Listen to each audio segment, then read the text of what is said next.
యుద్ధము పాకిస్తాన్కి చేసే దమ్ము లేదు మేడం. యుద్ధం చేయాలన్నా కానీ 2-3 డేస్ కంటే ఎక్కువ చేయలేదు.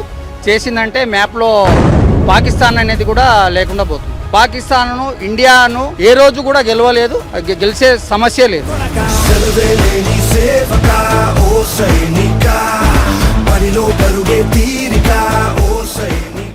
పాకిస్తాన్కి ఆ సిస్టమ్ లేదు, చేయలేదు. ఇది వార్ కాదు, వాళ్ళు రియల్ గా వార్ చేయలేరు. దగ్గర పవర్ లేదంతా, ప్లస్ వాళ్ళ దగ్గర అంత రాడార్ సిస్టమ్ లేదు. మనం మిజైల్ పోయినా వాళ్ళు ఏం చేయలేరు. వాళ్ళు ఏం మిజైల్ వచ్చినా మన వాళ్ళు అక్కడే గాల్లో లేదు.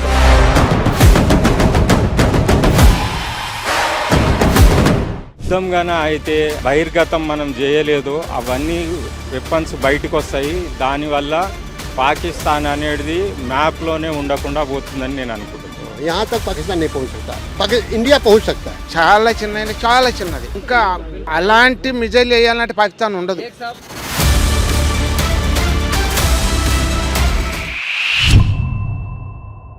భారత్ పాక్ మధ్య యుద్ధం భీకరంగా మొదలైనట్టే కనిపిస్తోంది. ఎందుకంటే ఆపరేషన్ సింధూర్ పేరిట ఇప్పటికే భారత్ పాకిస్తాన్పై దాడికి దిగింది.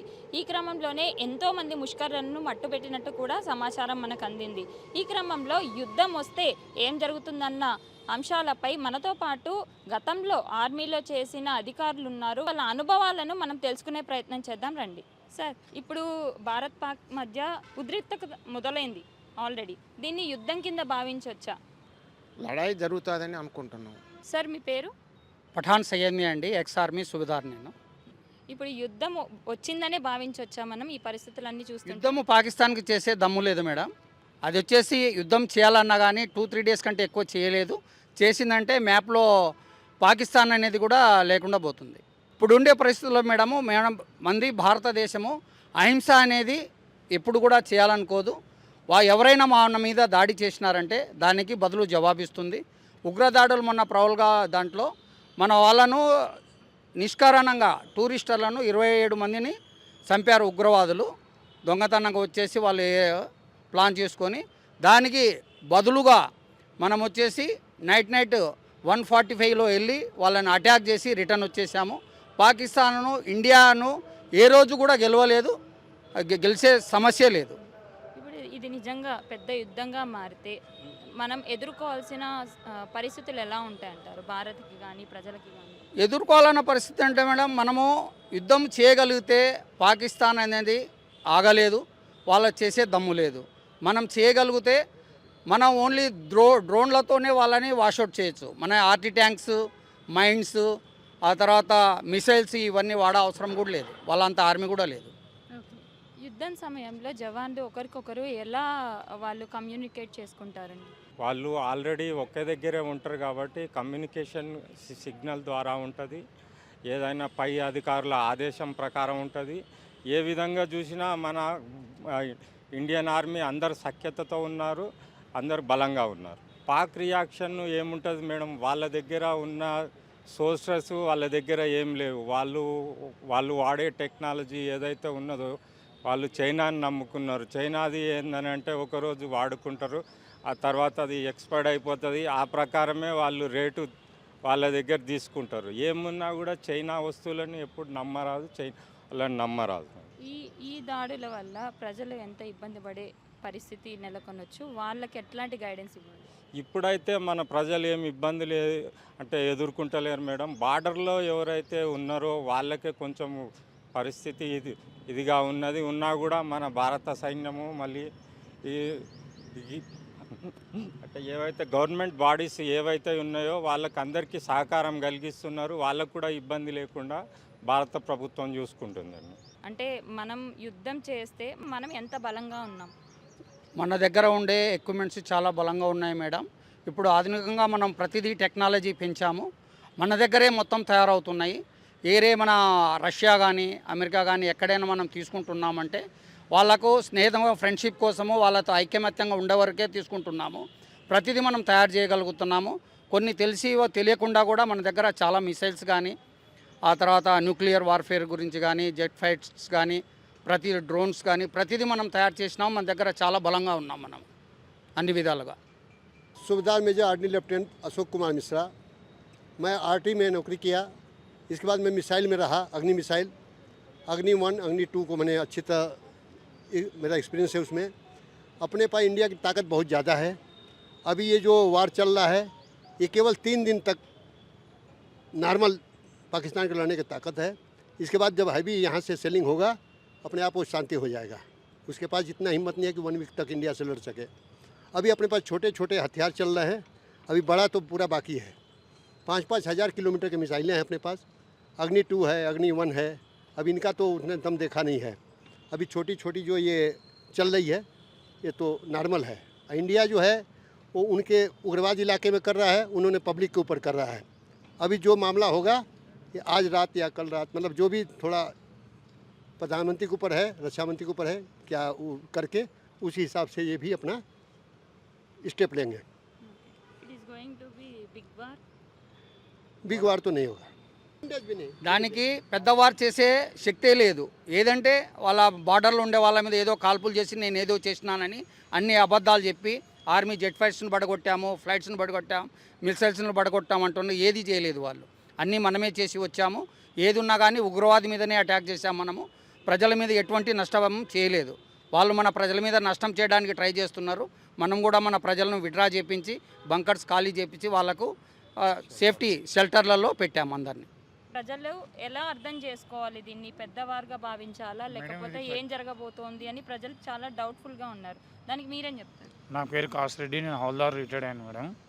ఇది వచ్చేసి చాలా మీరు న్యూస్ తప్పు మేడం. ఇది పాకిస్తాన్లో ఇంటర్నల్ వాళ్ళకు మంచిగా లేక వేరే వాళ్ళ మీద రాయేసి దానికోసం మేము పెద్దగా ఇది చేస్తున్నాం, వాళ్ళని ఏదో చేస్తున్నాం ఇండియానని వాళ్ళు చెప్పుకోవడానికి తప్ప ఇండియాని ఏమీ చేయలేదు. ఎందుకంటే మన దగ్గర ఉన్న రడార్ సిస్టమ్ అలాంటిది.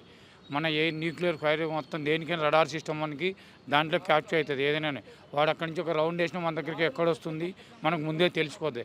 అందువల్ల పాకిస్తాన్కి ఆ సిస్టమ్ లేదు, చేయలేదు. ఇది వారు కాదు. కానీ వాడు ఎందుకు చేస్తున్నా అంటే మేము దగ్గరుండి పాకిస్తాన్ సైనికులతో మాట్లాడినాం. మేము సర్వీస్ చేసినప్పుడు వాళ్ళు ఎలాగంటే వాళ్ళు ఇంటర్నల్గా వాళ్ళు ఉనికి చాటుకోవడానికి, అంటే మేము ఉన్నాము వాళ్ళ ప్రజలకు చెప్పుకోవడానికి మనం రాయేస్తారు తప్ప వాళ్ళు రియల్గా వారు చేయలేరు. వాళ్ళ ఫోర్సు వాళ్ళ మొత్తం మాకు తెలుసు. వాళ్ళ దగ్గర పవర్ లేదంతా, ప్లస్ వాళ్ళ దగ్గర అంత రడార్ సిస్టమ్ లేదు. మనం మిజైల్ పోయినా వాళ్ళు ఏం చేయలేరు. వాళ్ళ మిజైల్ మన దగ్గరికి వస్తే మన రడార్ సిస్టమ్ S-400 ఇవన్నీ radar system, air defence system మన దగ్గర చాలా పవర్ఫుల్గా ఉంది. వాళ్ళు ఏ మిజైల్ వచ్చినా మన వాళ్ళు అక్కడే గాలిలో లెక్కేస్తారు. అందుకని వారు కాదు మేడం ఇది. ఇప్పుడు ఇది డ్రోన్ సిస్టమ్స్ ద్వారా కూడా తీసుకెళ్తున్నారు కదా, డ్రోన్ సిస్టమ్ కూడా ఎయిర్ డిఫెన్స్లోనే వస్తుంది మేడం. అది ఎయిర్ డిఫెన్స్ డ్రోన్ అంటే మేడం దట్ ఈనికి ఏదైనా హీట్ వస్తుందంటే, ఒక బాంబు వస్తుంటే ఎక్స్ప్లోజివ్ ఐటమ్ వస్తుంది. అది వచ్చినప్పుడు మన రడార్ ఏంటంటే ఫలాని హీట్ వస్తుంది, బాంబు వచ్చినా ఫ్లైట్ వచ్చినా ఏది వచ్చినా ఇది రడార్ పట్టుకుంటుంది మేడం. ఆ రడార్ని అక్కడే దాన్ని డిస్ట్రాక్ట్ చేసేస్తుంది మేడం. అట్లా అనమాట ఆ సిస్టమ్ వల్ల. అంతే madam. Thank you madam. PoK ఇప్పటిదాకా పాక ఆక్రమిత ప్లేస్ ఏదైతే ఉందో దాని మీద మన త్రివర్ణ పతాకం అనేది ఎగిరేది ఈ యుద్ధ సమయంలోనే సాధ్యమవుతుంది అనుకుంటున్నారు. యుద్ధం జరిగిందంటే త్రివర్ణ పతాకము భారతదేశము కంపల్సరీ ఎగరవేస్తుంది మేడం. దీంట్లో ఎటువంటి డౌట్ లేదు. మన పీఓకు ఆక్రమించుకున్నామంటే అక్కడ పాకిస్తాన్ అనేది మ్యాప్లో ఉండకపోవచ్చు. అది తప్పకుండా జరుగుతుంది యుద్ధం జరిగిందంటే.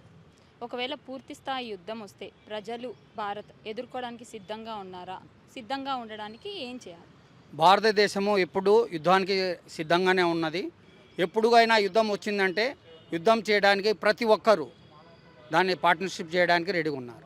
మన దగ్గర ఉన్న పూర్తి స్థాయి వెపన్స్ గురించి చెప్తారా? ఏవి పవర్ఫుల్ ఇండియావి పవర్ఫుల్ అంటే ఇప్పటిదాకా మనము యూజ్ చేయలేదు మేడం. ఆల్రెడీ డ్రోన్స్ ద్వారానే వాళ్ళకి రిప్లై మనం ఇస్తున్నాము. మన దగ్గర ఉన్న వెపన్స్ గురించి మనం ఇప్పటిదాకా బయటి దేశాలకు కూడా మనం కొన్ని చెప్పలేనివి కూడా ఉన్నాయి. ఇప్పటిదాకా ఓన్లీ చిన్న చిన్న వాటితోనే ప్రయోగం చేస్తున్నాము. యుద్ధం గాన అయితే ఏవైతే బహిర్గతం మనం చేయలేదో అవన్నీ వెపన్స్ బయటకు వస్తాయి. దానివల్ల పాకిస్తాన్ అనేది మ్యాప్లోనే ఉండకుండా పోతుందని నేను అనుకుంటున్నాను. యుద్ధం అంటూ వస్తే మనకి ఏ దేశాలు మద్దతుగా నిలవబోతున్నాయి, ఏవేవి అపోజిషన్గా ఉండబోతున్నాయి? మేడం ఎగ్జాంపుల్ మేడం, మానవాళి మనుగడకే ముక్కు ఈ ఉగ్రవాదు వల్ల. దానివల్ల యుద్ధం వస్తాయని చెప్పేసి మానవాళికి అంతరించిపోతుందని ఏ దేశం కూడా యుద్ధానికి ఒప్పుకోదు. కానీ పాకిస్తాన్ వాళ్ళు ఏంటంటే మానవాళికి ముక్కుందని వేరే దేశం వాళ్ళకి సపోర్ట్ ఇవ్వరు. మనకే ఉంటుంది. ఎందుకంటే మానవుడు అనేవాడు మన మనిషి ఈ భూమి మీద బతకాలి, హ్యాపీగా బతకాలి. అది మన స్టేటస్. అందువల్ల మొత్తం దేశాలు మనకే వస్తాయి మద్దతు మేడం. ఓకే, ఫైనల్గా ప్రజలకు మీరే సందేశం ఇవ్వాలనుకుంటున్నారు? ఏ భయము లేదు మేడం. ఇండియా దగ్గర మన ఆర్మీ, మన ఫోర్సెస్ వచ్చేసి చాలా పవర్ఫుల్. ఎందుకంటే మన శక్తి అనేది మన మనోధైర్యం, మన గుండె ధైర్యం మన ఆర్మీకి అలా ఉంది అలాంటిది. వాళ్ళ ఆర్మీకి అంత పవర్ఫుల్ గుండె ధైర్యం లేదు. అందువల్ల వాళ్ళ కోసం అంత శక్తి లేదు, వాళ్ళ మనోధైర్యం లేదు. మనకు అవి రెండు ఉన్నాయి కాబట్టి మనం పవర్ఫుల్.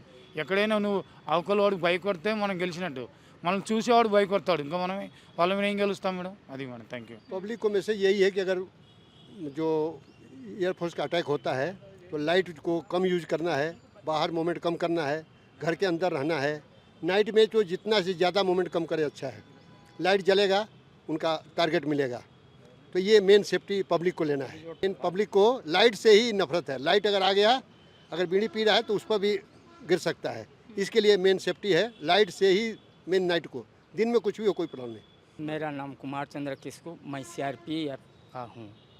रात का टाइम पब्लिक को इन्फॉर्मेशन देना है कि रात को कोई नहीं निकलेगा, घर में सेफ्टी करके रहेगा, लाइट वगैरह पूरे बंद रहेंगे, बिजली तक पूरे बंद हो जाते हैं, तब जाके सेफ्टी मिलेगा।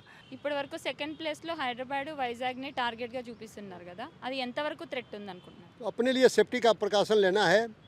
अपना डिफेंस इतना मजबूत है, यहाँ तक आना उनका बहुत नामुमकिन है। लेकिन अगर खुदा न खास्ता आता है तो अपना सेफ्टी अपने हाथ में है। हाँ, यहाँ तक पाकिस्तान नहीं पहुँच सकता। इंडिया पहुँच सकता है। इंडिया के पास बहुत हैवी मिसाइलें हैं। अभी तो अग्नि वगैरह निकला नहीं। एक अग्नि निकलेगा तो 5-7 हज़ार किलोमीटर कुछ भी नहीं है। तो उनको तब इंडिया अभी उसको रखा है इसे छोटा अभी शुरू कर रहा है। अगर बड़ा कर दिया तो पाकिस्तान का दूसरे करना है तो नहीं आता है రాదు. పెద్ద పెద్ద మిసైల్ వేయాలంటే ఇంకా వేయలే, మన ఇండియన్ ఆర్మీ వేయలే, ఇప్పటిదాకా ఏం చేయలేదు, ఇంకా చెయ్యలే. ఇది చాలా చిన్నది, చాలా చిన్నది. ఇంకా అలాంటి మిజైల్ వేయాలంటే పాకిస్తాన్ ఉండదు. గతంలో మీరు కార్గిల్ వార్లో పార్టిసిపేట్ చేశారు అన్నారు. అప్పుడు మీ అనుభవాలని మాతో పంచుకోండి. ఇప్పుడు యుద్ధానికి రిలేటెడ్గా కూడా ప్రజలకు కూడా ఉపయోగపడతాయి. మీ అనుభవాలను పంచుకోండి. కార్గిల్ వార్లో మన వాళ్ళు ఏం చేశారంటే, అప్పుడు కోల్డ్ టైము, బాగా ఐస్ మంచు కొండల మీద మంచు ఎక్కువ పడుతున్నది. అప్పుడు వచ్చేసి పోస్టు వదిలేసి కిందికి వచ్చారు. కిందికి వచ్చిన తర్వాత వాళ్ళు పాకిస్తాన్ వాళ్ళు పోస్టు ఖాళీగా ఉందని చెప్పేసి వాళ్ళు అక్కడ తిరుగుతుంటారు. వాళ్ళు గొర్రెలను మేపడానికి వెళ్తుంటారు. అక్కడ అంతా విహరిస్తూ వాళ్ళు చూసి కనిపెట్టి పైన పోస్ట్ పోయి క్యాప్చర్ చేశారు. క్యాప్చర్ చేసిన తర్వాత మనకు ఇన్ఫర్మేషన్ వచ్చింది, మన పోస్ట్ వాళ్ళు క్యాప్చర్ చేసి పైన కూర్చున్నారని చెప్పేసి. మన పోస్టులోకి వాళ్ళు రావటం ఏంటి అని చెప్పేసి మన వాళ్ళు స్టార్ట్ చేశారు ఫైరింగ్ చేయటం. వాళ్ళు పైనుంచి వాళ్ళు ఫైట్ చేశారు. అప్పుడు ఫైట్ చేస్తే మన ఆర్టీ గన్స్ తోటి బాంబార్డ్మెంట్ చేశాము. మళ్ళీ ఇన్ఫెంట్రీ 2 నాగా కొన్ని ఇన్ఫెంట్రీ బెటాలియన్స్ మూవ్ అవుతూ వెళ్ళాయి. మనం ఫైట్ చేస్తూ వెళ్ళాము. వెళ్ళి వాళ్ళను వాషౌట్ చేసి అందరిని చేశాము. బాంబార్డ్మెంట్ చేసిన తర్వాత మన వాళ్ళు పోయి క్యాప్చర్ చేశారు. ఆ తర్వాత అక్కడి నుంచి కొన్ని రోజులు అక్కడ డిప్లాయ్మెంట్ ఉన్నాము. ఆర్టీ గన్స్, మీడియం గన్స్ అన్నీ బఫోర్స్ అవన్నీ. ఆ తర్వాత అందరం అక్కడి నుంచి విడ్రాల్ అయ్యాము. పబ్లిక్ ఒకటే చెప్తున్నాము, పాకిస్తాన్ గురించి భయపడే అవసరం లేదు. మన దగ్గర ఎక్విప్మెంట్ చాలా పెద్ద ఎక్విప్మెంట్, మిసైల్స్, ఆ తర్వాత న్యూక్లియర్ సంబంధించినవి, ట్యాంక్స్ ఉన్నాయి, చాలా ఉన్నాయి, ఆమ్యునేషన్ అవన్నీ. మన దగ్గర ఉన్న ఆమ్యునేషన్లో వాళ్ళ దగ్గర 10% కూడా ఆమ్యునేషన్ లేదు, సరైన వెపన్స్ లేవు. అందు గురించి పాకిస్తాన్లో ఎటువంటి పరిస్థితుల్లో అది మనతో వార్ చేయలేదు, చేయబోదు కూడాను. వార్ చేసినాదంటే మాత్రం 3 days కంటే వార్ ఎక్కువ చేయలేదు. మన ఇండియా, మన భారత్ మాత్రమే జయిస్తుంది. పాకిస్తాన్లో త్రివర్ణ పతాకము మనం ఎగురవేస్తాము. పాకిస్తాన్ అంటూ మ్యాప్లో కనపడకుండా వెళ్ళిపోతుంది. చూశారు కదా మాజీ ఆర్మీ అధికారులు ఏం చెప్తున్నారో. ఇప్పటి వరకు భారత్ చేస్తున్న యుద్ధం, భారత్ ప్రయోగిస్తున్న అస్త్రాలు కేవలం చిన్నవేనని, ఆ చిన్నదానికే పాకిస్తాన్ తట్టుకోలేకపోతుంది. ఇంకా మన దగ్గర భారత్లో భారీ మిసైల్స్ ఉన్నాయి, అవి ప్రయోగిస్తే అసలు పాకిస్తాన్ మ్యాప్లోనే ఉండదని చెప్పి ఎక్స్-ఆర్మీ అధికారులు చెప్తున్నారు. ఈ క్రమంలో చూసుకుంటే ఇది యుద్ధమే కాదు, ఇది కేవలం దాడి మాత్రమే, ప్రతీకార చర్యకు దాడి మాత్రమే. నిజంగా పాకిస్తాన్ కూడా రివర్స్ దాడి చేస్తే అప్పుడు మరో ఆపరేషన్ సింధూర్ని ముందుకు తీసుకొస్తుంది. అప్పుడు ఇది పెద్ద సంఖ్యలో ఉంటుంది యుద్ధం అని చెప్పి కూడా వీళ్ళు చెప్పడం జరుగుతోంది. కెమెరామెన్ నిశాంత్తో దీప్తి, ఆదా న్యూస్.